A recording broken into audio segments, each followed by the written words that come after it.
اور ہم نے انسان کو کھنکھناتے سڑے ہوئے گارے سے پیدا کیا ہے، اور جنوں کو اس سے بھی پہلے بے دھوئیں کی آگ سے پیدا کیا تھا۔ اور وہ وقت قابل ذکر ہے جب تمہارے پروردگار نے فرشتوں سے فرمایا تھا کہ میں کھنکھناتے سڑے ہوئے گارے سے بشر بنانے والا ہوں، پس جب میں اس کو درست کر لوں اور اس میں اپنی طرف سے روح پھونک دوں تو اس کے آگے سجدے میں گر پڑنا۔ چنانچہ فرشتے تو سب کے سب سجدے میں گر پڑے مگر شیطان کہ اس نے سجدہ کرنے والوں کے ساتھ ہونے سے انکار کیا۔ فرمایا اے ابلیس، تجھے کیا ہوا کہ تو سجدہ کرنے والوں میں شامل نہ ہوا؟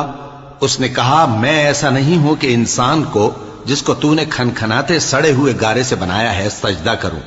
فرمایا یہاں سے نکل جا کہ اب تو مردود ہے اور تجھ پر قیامت کے دن تک لعنت برسے گی۔ اس نے کہا کہ پروردگار مجھے اس دن تک مہلت دے جب لوگ مرنے کے بعد زندہ کیے جائیں گے۔ فرمایا اچھا، سو تجھے مہلت دی جاتی ہے وقت مقرر یعنی قیامت کے دن تک۔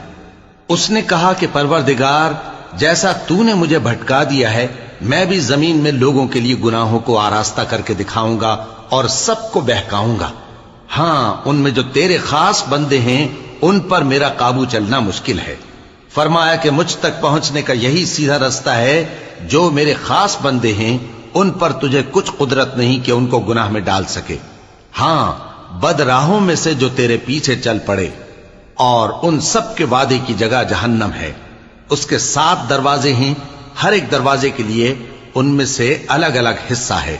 جو متقی ہیں وہ باغوں اور چشموں میں ہوں گے، ان سے کہا جائے گا کہ ان میں سلامتی اور امن و اطمینان سے داخل ہو جاؤ، اور ان کے دلوں میں جو کدورت ہوگی ہم اسے نکال دیں گے، گویا بھائی بھائی مسندوں پر ایک دوسرے کے سامنے بیٹھے ہوں، نہ ان کو وہاں کوئی تکلیف پہنچے گی اور نہ وہ وہاں سے نکالے جائیں گے۔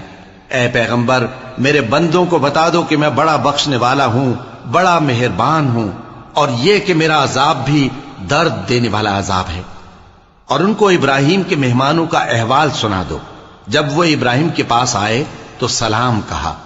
انہوں نے کہا کہ ہمیں تو تم سے ڈر لگتا ہے۔ مہمانوں نے کہا کہ ڈریے نہیں، ہم آپ کو ایک دانش مند لڑکے کی خوشخبری دیتے ہیں۔ وہ بولے کہ جب مجھے بڑھاپے نے آ پکڑا تو تم خوشخبری دینے لگے، اب کاہے کی خوشخبری دیتے ہو؟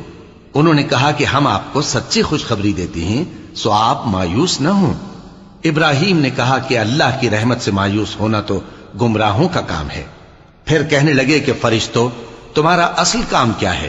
انہوں نے کہا کہ ہم ایک گناہگار قوم کی طرف بھیجے گئے ہیں کہ اس کو عذاب کریں، مگر لوط کے گھر والے کہ ان سب کو ہم بچا لیں گے، البتہ ان کی بیوی کہ اس کے لیے ہم نے ٹھہرا دیا ہے کہ وہ پیچھے رہ جائے گی۔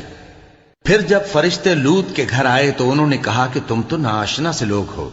وہ بولے کہ نہیں، بلکہ ہم آپ کے پاس وہ چیز لے کر آئے ہیں جس میں لوگ شک کرتے تھے، اور ہم آپ کے پاس یقینی بات لے کر آئے ہیں اور ہم سچ کہتے ہیں۔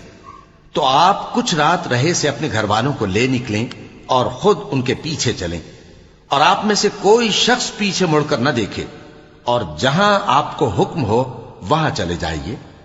اور ہم نے لوط کی طرف وہی بھیجی کہ ان لوگوں کی جڑ صبح ہوتے ہوتے کاٹ دی جائے گی۔ اور اہل شہر لوط کے پاس خوش خوش دوڑے آئے۔